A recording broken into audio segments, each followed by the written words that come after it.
Boker Tov. Today's daf is daf Ayin, number 70 in Gittin, as we learn for Shlema for Elazar ben Ruma and for Yosef ben Chaim Michal. And today we also learn for Eli Neshama of my father, Mordechai ben Yechiel Meir, whose yahrzeit is today. We're down to Tani Rav Chia, beginning of the line right after Gilyon Hashas. You see where Gilyon Hashas is shown on the left side. We're up to Tani Rav Chia there. Tani Rav Chia. We're talking about these diseases and the various refuahs. So now we've been talking about the last few lines about how to avoid problems. So Rav Chia says that if you want to avoid stomach issues or intestinal issues, you should accustom yourself to dip your bread in a relish of sorts, either like vinegar or wine or something of that sort that they would do. Rashi says litbol b'chometz, that's pas b'chometz or pas b'yayin. You should dip each day. That's very healthy. Kayitz v'chorif, both in the summer and in the winter, all year round. Also, su'udascha shanascha mimena, the meal that you like, we have a tendency that when you like something, you just keep taking more and more and more and more. There's not doing. It's like, you wouldn't do that to your car. You wouldn't put the wrong stuff in or put too much stuff in and let it overflow. But somehow, in Yiddish, we call it the Groise Eugen syndrome. Your eyes can eat more than your stomach can handle. You just see it and you want to eat it. So here the advice is, good advice, as we understand, stop. If you like something, don't eat too much. Stop. When you have to go to the bathroom, you have to relieve yourself. Don't wait. Go right away. All these things are good advice for your health. Amar Marukva. Haiman deshasi tila chivra. A person who drinks this white tila. Tila is wine, which is bad. Rayin Ra Rashi calls it. It's like white wine. Achsaso vitek. He will get vitek is a weakening of the body. Will get a hold of him. Interesting that you'll see this word chivra. Chivra means white, right over here. And if you look at the last two dapim, we'll see more of it today. On Samach Chesed Aleph, chivara or chivra refers to skin that has boils on it. We talked there about the meat. Remember with the story of Sheshes, and there Rashi says chivra is basar balas shchin. So there we see that chivra or chivara is a lashon of boils. Now maybe boils are white, I don't know, but there on chivra on Samaches 2 days ago, chivara means shchin, means boils. On yesterday's daf Samach Tes, we had that chivara is a sign that these are the best way the kosher chivara or chivra. There it refers to saras, to leprosy. So again, maybe boils and leprosy are related, or leprosy shows itself with boils. But Rashi seems to be used these words chivra, which also means white, or chivara. So maybe one is chivara, maybe the saras and the boils is chivara, and chivra is white. But it's a related word. But here you see that on Samach Ches it refers to boils, on Samach Tes it refers to saras, and on Daf Ayin, today's Daf, it refers to just white, which is normally what chivra means. So here we have this idea that you can have the same words, like the same letters, at least it's like a homonym, that it's pronounced the same, or at least the same letters, and it has different meanings. So if you drink this white bad wine, you're going to get this disease called vitik. It means a general weakening of the whole body. Amar Chista, Shisen Mini Chamra. There are 60 different kinds of wine. Mali the Kul, the best wine is Sumka Rechosna. Is a red wine which has good smell. Griya the Kul, the worst of the wines, is Tila Chivra, this white, poor wine, very effective wine. Amar Vira, Haiman the Yosvi, the Yosef Tziparne Nisan. If a person sits in the mornings, like the Tzafa, Safrani is the plural, in the mornings of Nisan, meaning in the springtime, Gabinur by a fire, V'shayit Mishra, and he rubs the oil on himself, V'nafik, and he goes out, the Yosef sits in the sun. Right, this is like, it's a nice spring morning and you're rubbing oil and you're sitting out in the sun. You will also get this weakening called vitek. Tanarabanim, hikisdam, person let blood, shimish mitaso, and the adbia, havayin lo bitka. In other words, if he did those two things right after one after another, if he let blood and then he was meshamish mita, then he adbia, his children will also get this vitek because it comes from a weakened body. once he was makis dam. In other words, hakosas dam is considered healthy pain, but not right afterwards. You go to an operation, somebody gets the surgery, and of course it's going to be for their long-term good health, but the immediate effect is that he's very weak for the next few days. So here too, he lets blood and then had bia. That's not a good sign for his children. Maybe his semen is weakened or whatever. Kizu shneim. Let's say both the husband and wife, both were makis dam b'shimshu and had bia. Havayin lo upanim balei rosan. They're going to have children even weaker. Rashi calls it rosan is a kind of disease in which a sheretz some sort of an insect, invades his brain. Or at least it appears that way, but it's a much worse disease.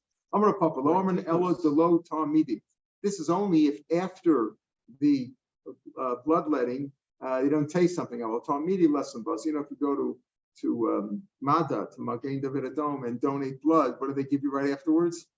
Petel. Yeah, juice, right? Give yourself some strength back. If a person came from the road, in those days, the road was much worse than today. They didn't go first class, Today, in those days, when they went on the road, it was a very tiring thing. So if he was straight from the road, B'shimish Mitas, when he had as soon as he came home, Avin Laban also will have these weakened children. Tarabanim, Abam Besakise, person came from the bathroom. Those were outhouses in those days, or out in the field. Aishamish Mitaso, he should not be with his wife. Until he's waited the amount of time that it would take to walk a half a mile. In other words, again, why? The angel, or the sheshed rather, not sar, sheshed basakise, demon of the bathroom is malabimo, accompanies him. So it's not good to take that demon with you. Again, the demons would hang around the bathrooms. If he does, if he comes straight from the bathroom and has bia with his wife without waiting, he could have epileptic children. Niflim is like epileptic, they fall down. If a person has bia standing, he will get cramps. Interesting, take a look at Rashi, a few lines above where we are. Avis, krempa. That could be cramps. Miyushiv, if he has bia while he's sitting, not laying down, also deliria.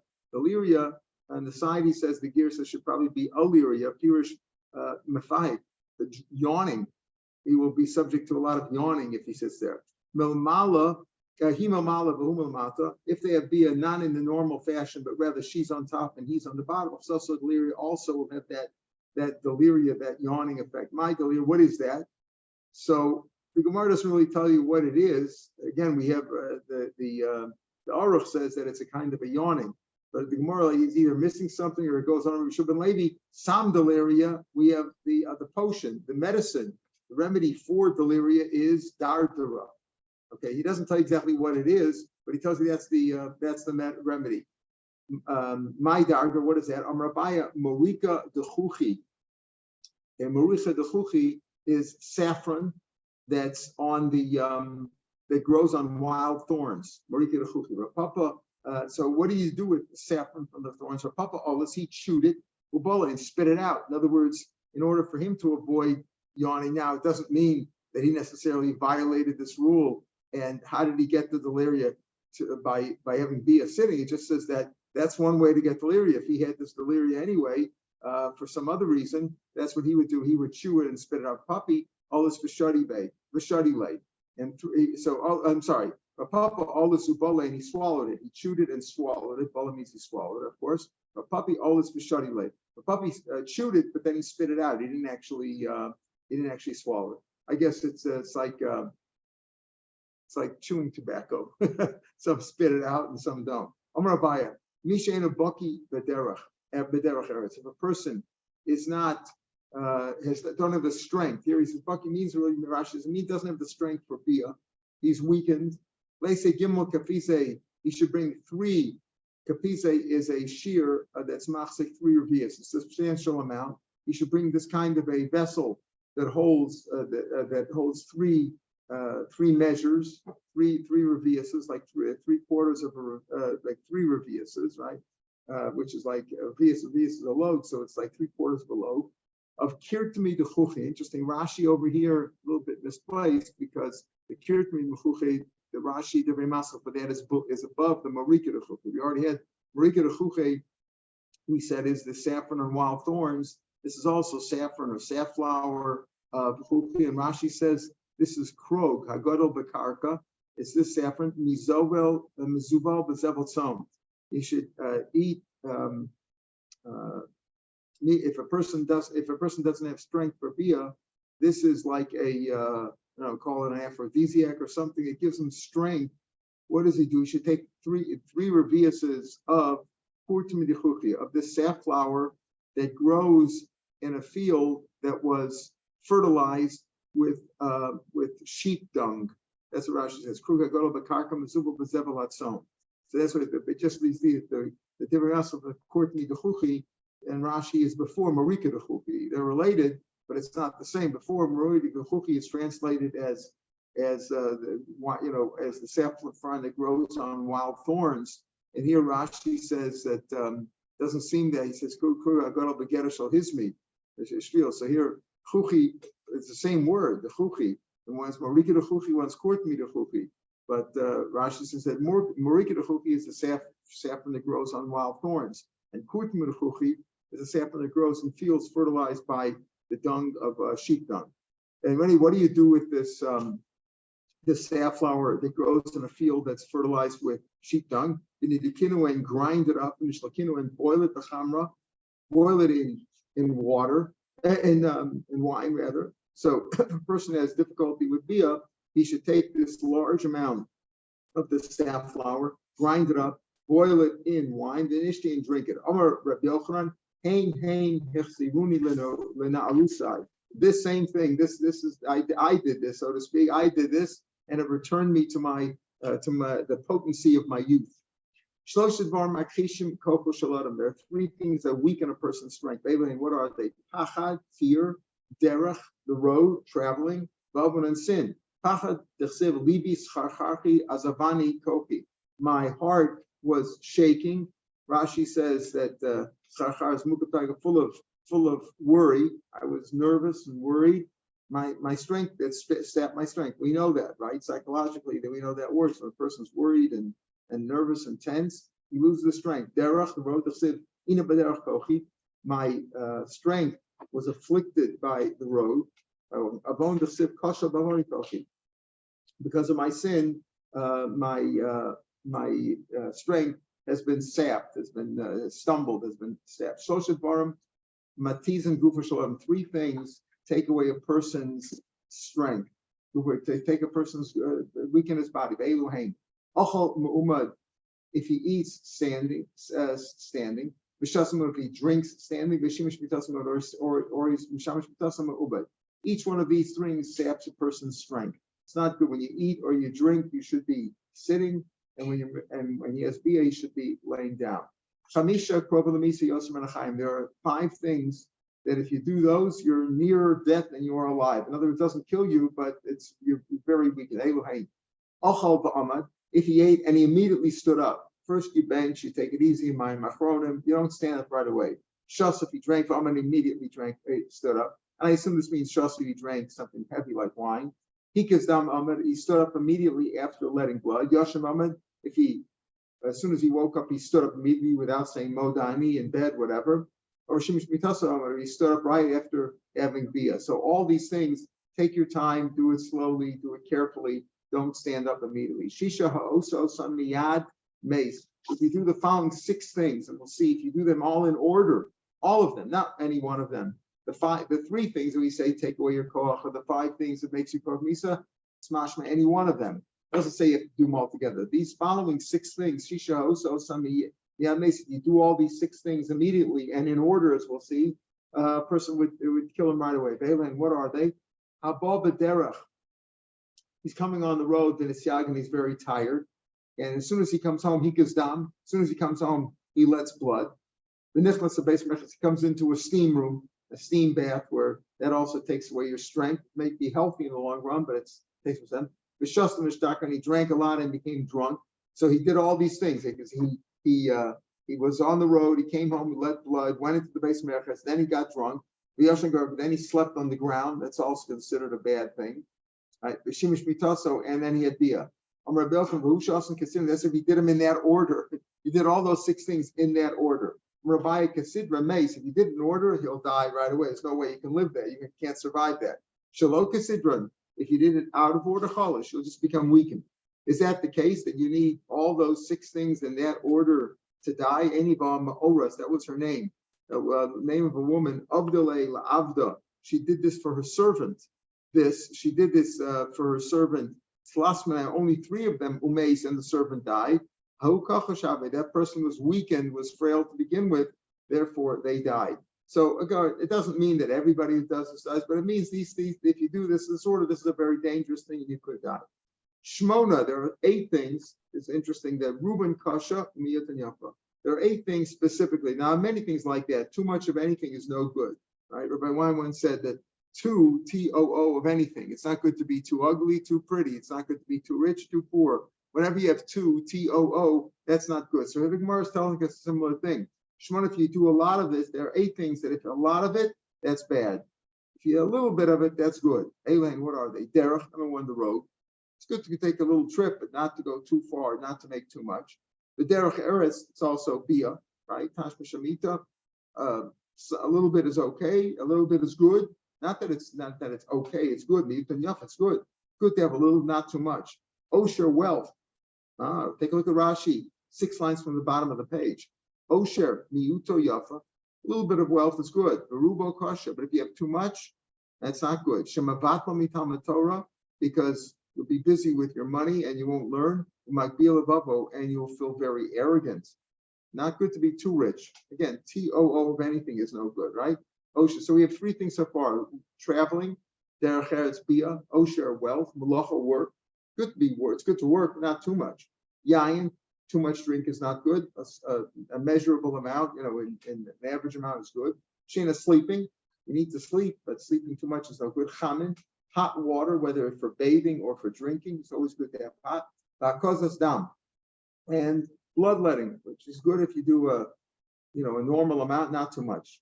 Shmona mamatim esazer, there are 8 things which decrease a person's semen or the potency of the semen. Beilahin, what are they? Hamelach, salt, hara, hunger. Hanetik, netik is another lashon here. Rashi says it's saras. Netik is actually one of the bald spots. When the Chumash talks about netek, it's talking about bald spots on the head. It's a kind of a tsaras. So this means also tsaras, another word for tsaras. We mentioned before, Michael, I don't know if you were here, where you said that the word we had before, chiva, right? That means on one page on 2 days ago, it meant chivra is boils. On yesterday's daf, chivra is saras. And today's daf, chivra is white, which normally is maybe the punctuation is different. Maybe one's chibara and this is chivra. We're going to be different. Yes, that could also depends on the context, but it could be the same word is used for different things. So here we're saying there are 8 things which weaken a person's a man's sexual potency. Salt, too much salt, hunger, tsaras, bechia, crying, shena gavikarka, sleeping on the ground. I'm not sure if the demons or what. I'm not sure what the effect is of the ground, but sleeping on the ground is not good. Gonios is translated as coriander or locust. Ukashis shalobas mana, and hops not in their right season. Kozas dam, and that's number 8. We have melech 1, 2, 3, 4, 5, 6, 7. So it's not the hakozas dam. Number 8 is a hakozas dam lamata kiflayim. If you let blood, as we'll see, like below the belt, that's double of the other ones. In other words, all these things matzera, but if you let blood below the belt, as we'll see below the testicles, that's a double whammy in terms of weakening a person's zera. Just like if you do kasas down below, like on the legs and on the calves, if you do a kasas down there, that weakens you doubly. But above the waist, let's say, it's twice as good. It's good. It's very, very good to do it. Hakasas dam is considered a good thing. So the bad thing that weakens you is a kasas dam lamata. And also we said, even if it weakens you, so you shouldn't follow up a kasas dam with either standing or bia or one of the other things that we talked about. Amra Papa, what do we mean by lamata and lamala? Amra Papa, lamata is lamata menabeitzim. Lamata means below the testicles. Lamala besim. Above means above the testicle. So basically, do it above the waist and you'll be safe. Ukashish lobazmana. What does that mean if you eat? We said that number 7 was eating hops, not in their right time. That weakens your zera or lessens the zera. Tanik shem shekashish lobazmana. Just like the hops, not in the right season, are bad for you. Weakens you. Kachyafa bismana. That in the right season, they increase the zera. They're better for the zera. Amra Papa. What is the zman? Zman is time, summer. That's the right time. That's a good time. So hops in the summer, having a good beer, that's good for you. Cold beer. Shalob zmana, not the right time. It's tabis in the height of the winter. Yom Nisan, Yom Tishrei, meaning in the spring and in the fall. Lo malav. They don't help you and they don't hinder the zera. But in the summer is a good time. In the winter is a bad time. Omar. Okay, now we're going back to the Mishnah. So we're sort of done with the demons and with the with the various remedies and the advice for the health advice. Now we're back to the Mishnah. Mishnah said that if a person had this kardaikas, he was taken in because he drank the wrong wine, new wine, and etc. That's what caused it to happen. So he drank this wine and caused him to have this kardaikas, which was an attack of demons. So we talked about how to get rid of it. So while he was in this state, in this affected, he wasn't of a clear mind, he said, write a get for his wife. It doesn't mean anything. Let's say a man said, write a get for his wife, kiss will get ishti, and then he got kardaikas. So the Mishnah says, after he got kardaikas, he said, no, don't write it. We don't listen to him because he wasn't of sound mind, right, when he got the kardaikas. So when he was normal, he said, write a get for his wife, and then he got the kardaikas, and after he got the guys, he said, don't write it. We don't listen to his last words at all. So here we're going to talk about that. What do you mean you don't listen to his last words? That means you write a get. So Amar Kis will get lishti b'achsu kardaikas because of maltik the way in var b'achar plum. So we have machlokas mishlakish and Rabbi Yochanan. Amar Rishon ben Lakish. Kosum doesn't get lalter. You write it right away. He said write a get. Then he drank the wine, whatever he drank that wine. He got very sick from the wine. He became kardaikas. And then he said, don't write again. We don't listen to him at all. Write again immediately. Even though right now he's not of sound mind. But he said, write again when he was of sound mind. Let's say he said, kisvu tnu. So there's no question about giving it also. You follow his instructions, even though now he's not well.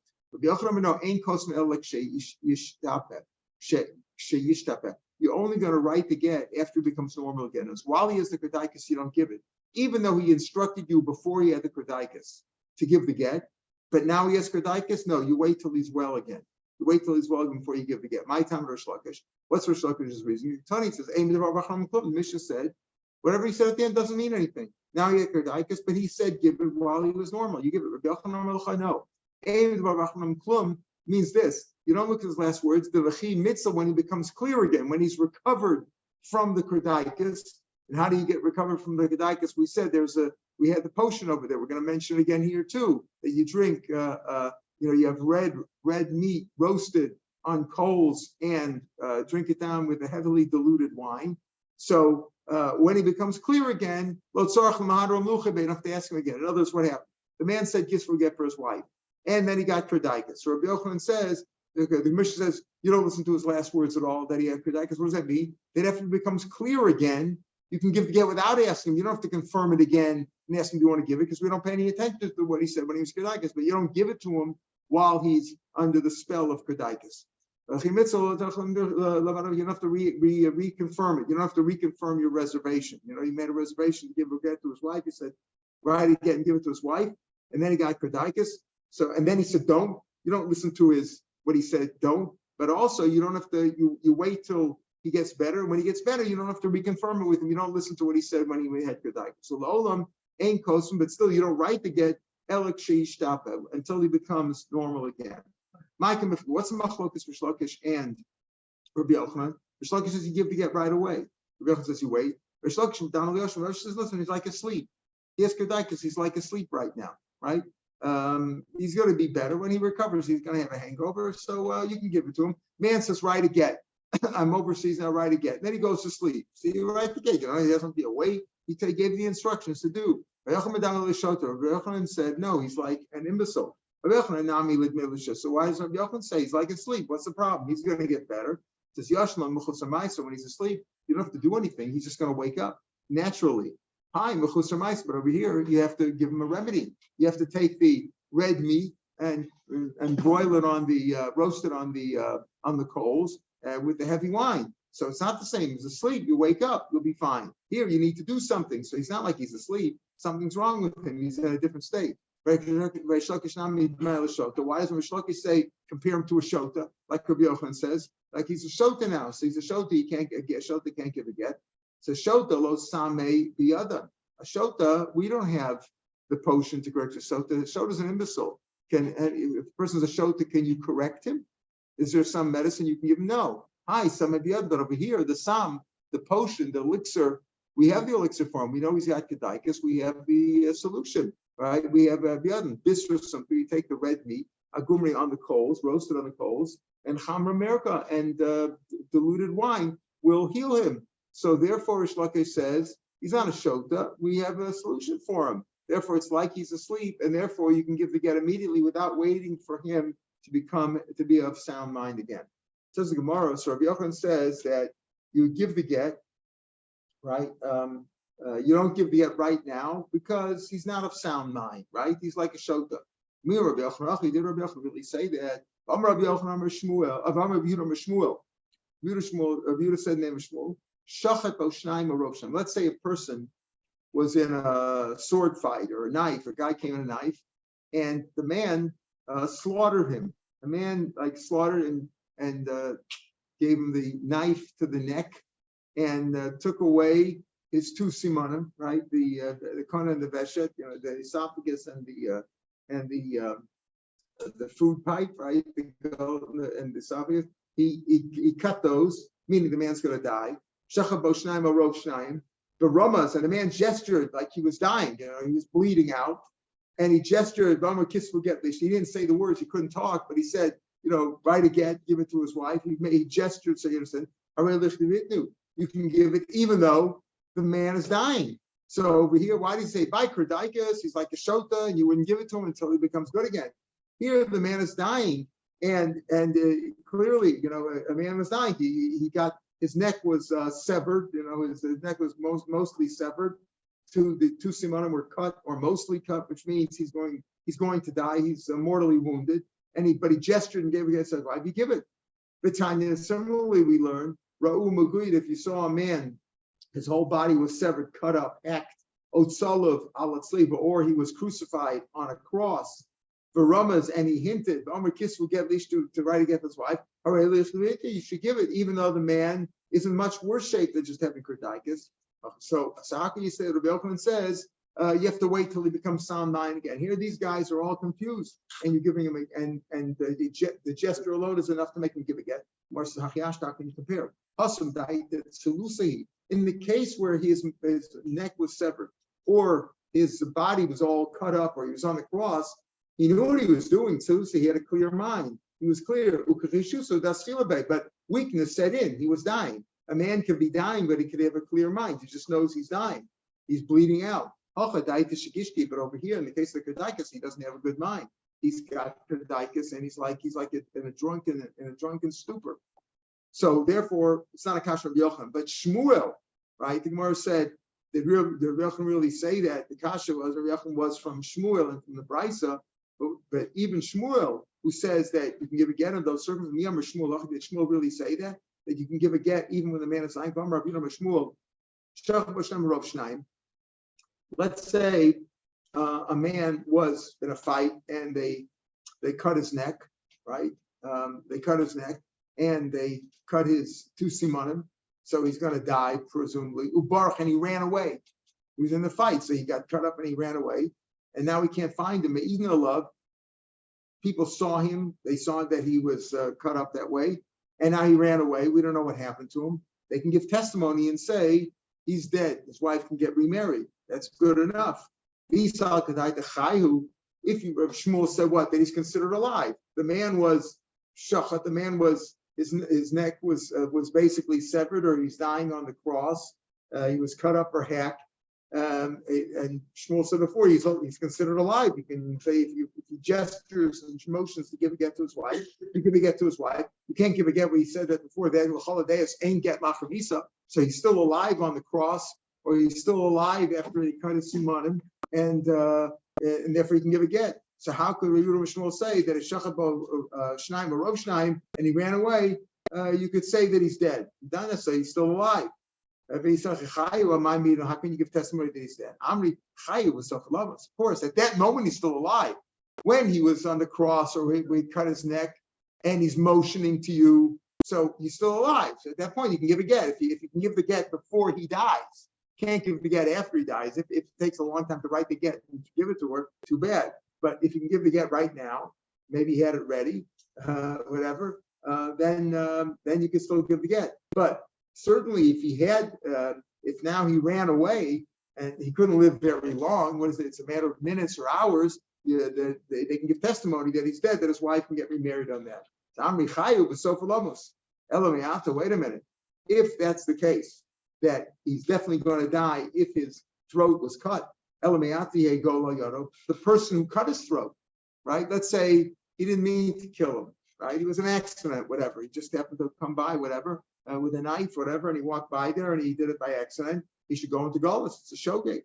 Alamatine, why do we learn the same thing? If you sever the person's neck, again, doesn't mean sever it all the way, it means cut his simanim. Ain't a gola. You don't go into Golos for that. You don't go, why not?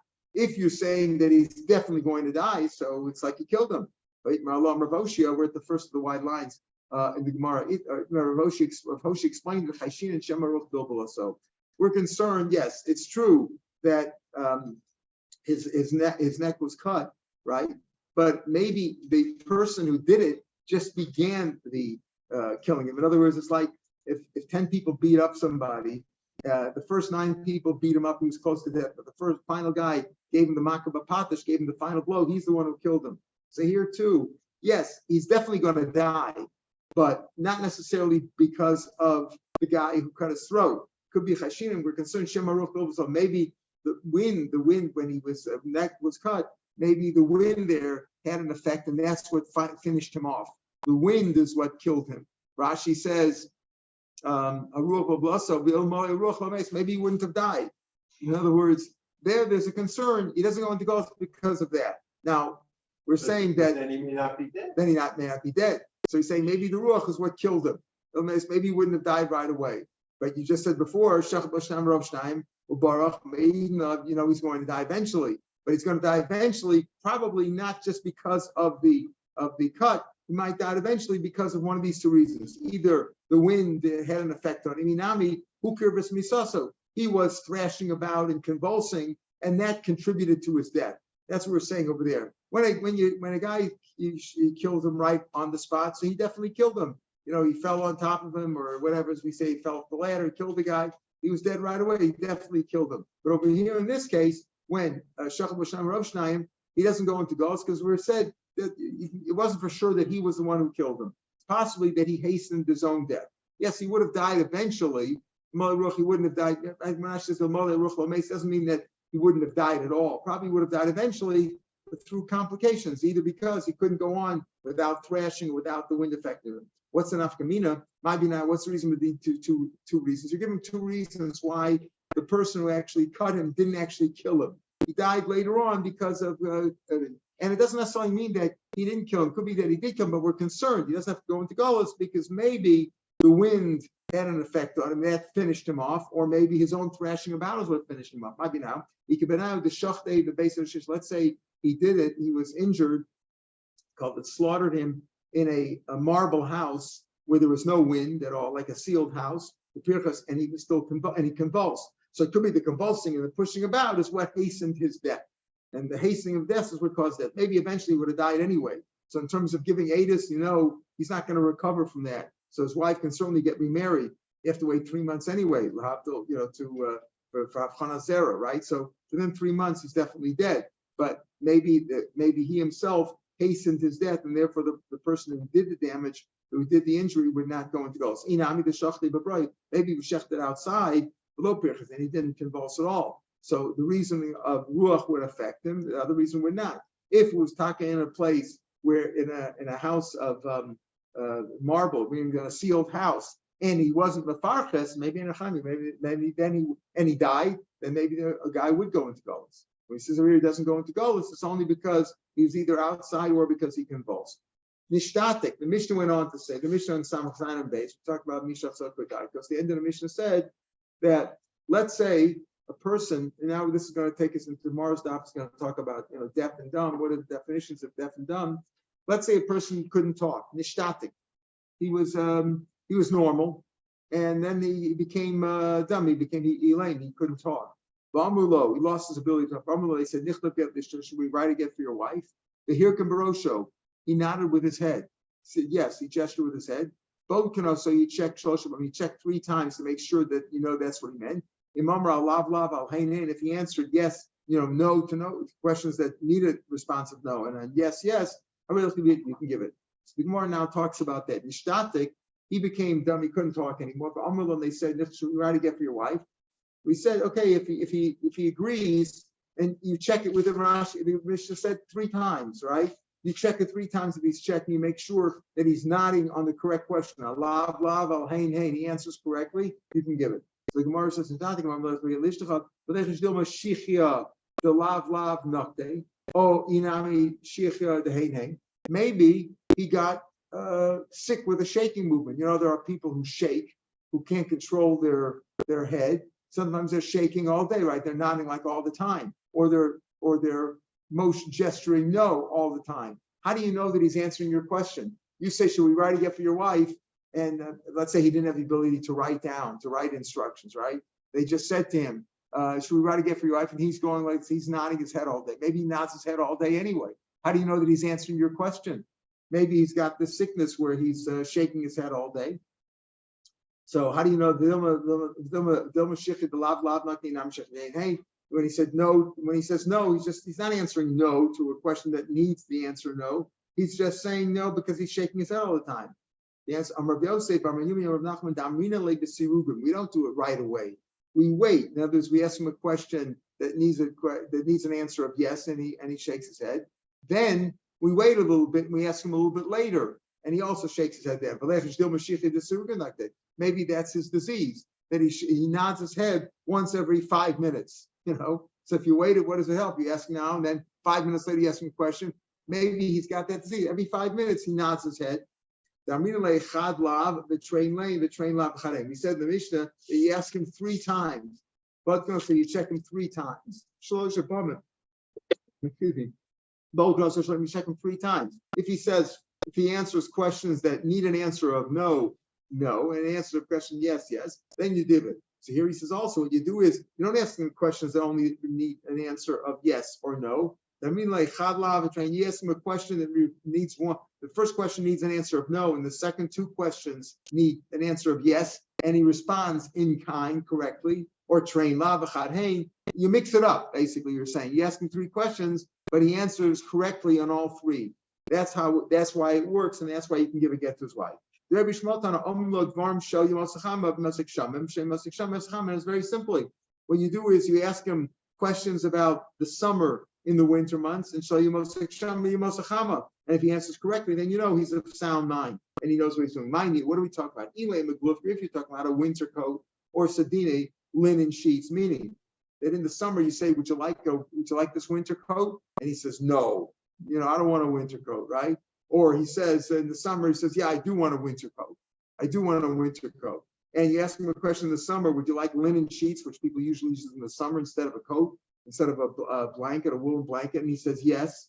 So if he answers those questions correctly, in other words, or to show whether he knows what he's doing, as if he says in the summer, I'd like a winter coat, or in the winter, I'd like linen sheets, then you say he doesn't know what he's talking about. How do you know? Maybe he got cold. Maybe it's in the summer. But again, Glufgren, Rashi says coat, the laws, coat, right?